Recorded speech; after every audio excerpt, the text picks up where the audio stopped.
Feeling lost in your 20s has to be one of the most frustrating, confusing, and annoying times of your life. And I say this because you spend so much time in your early 20s and your younger years forming opinions that are not even your opinions when you think about it. It's opinions, it's beliefs, it's ideologies that you get from older adults, peers, parents, political leaders, just anyone really from a culture or from the country you live in. It's so many ideas that you get where you start to lose the voice in your head that is yours. You hear all these other voices in your head where it's just it's drowning out the real you. If I really had to explain what my 20s have been, it's just feeling confused on who the real me is.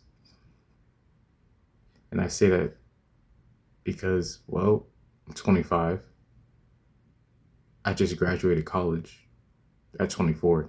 So my birthday was 2 months ago. So I graduated, and my junior year, I felt confused. I felt angry, really. I felt annoyed because I realized I was wasting my time in majority of these classes, not really pursuing something that I really wanted.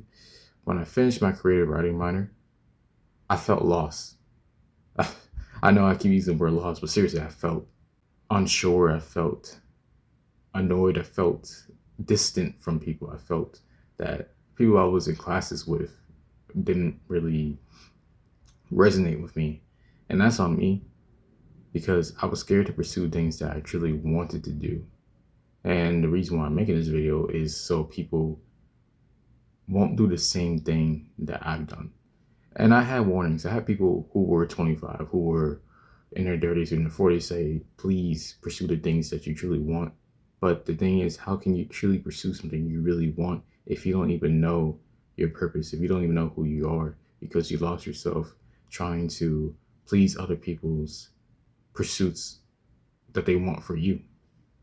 Your parents have goals for you, and you think, well, if I make my parents proud, then I guess I'll be fine. No. If I do what my friend thinks is best for me, I guess I'll be fine. No. If I do what God wants me to do, what the church wants me to do, or what my pastor says, then I'll be fine. And sometimes this may be different because people's religions is very sacred, is very important to them. But I'm gonna go just based on what I believe. So take everything with a grain of salt for the next minute.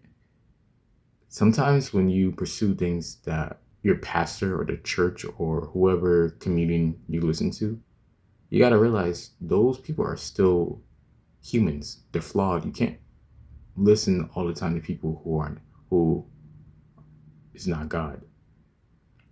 If you believe in God or if you believe in the universe, but it's hard to listen to God. It's hard to listen to the universe or to your higher self if you're listening to someone who's living in fear as well. Because there's a quote, and I might be misquoting this, but I remember someone said that you shouldn't take advice from someone who's not in the field you want to pursue, you want to be successful in. To me, that's like, if I want to be a voice actor, why am I getting a life advice? Why am I getting advice on how to be a good voice actor from an engineer, from a doctor?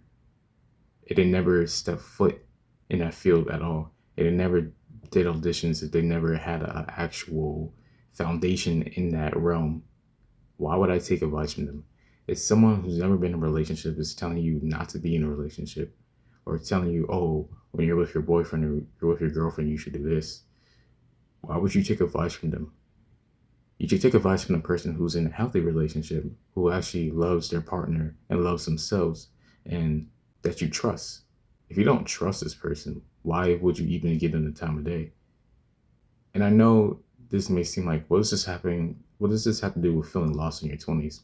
Well, I guess with everything that I have said, for me personally, these are the questions I had to think about. Like, I was taking advice from people who never set foot in an actual relationship. I was taking advice from people who were in toxic relationships, or who didn't love themselves, or who had nothing to do with being a writer, being a poet, being a real man. When I use these quotes as a real man, I mean someone who, what I believe, actually knows what it means to stand up for themselves, speak up for themselves, and that can actually apply to whatever gender you are. You want to take advice from people who knows what they want, who knows how to make themselves feel whole inside without trying to get something external. Living life really is a scary thing. It really is. But I do know for you and for me that it's going to be worth it, especially if you're pursuing something that actually means something to you. If it doesn't make you feel satisfied, then I think it's time to let it go. And I say that because you're just wasting your energy, you're wasting your time on something that is hurting you instead of making you blossom, instead of making you grow. I know that you deserve more than just pain. Life is filled with pain, but there's a thing called unnecessary pain. Why are you making your life harder than what it is?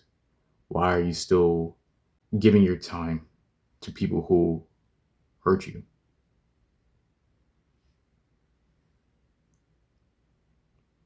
My brother, my sister. Yo, you deserve more. And that's where I'm going to leave this video at. You deserve more. And it's time for you to step in that life that is going to make you feel content. Thank you for watching.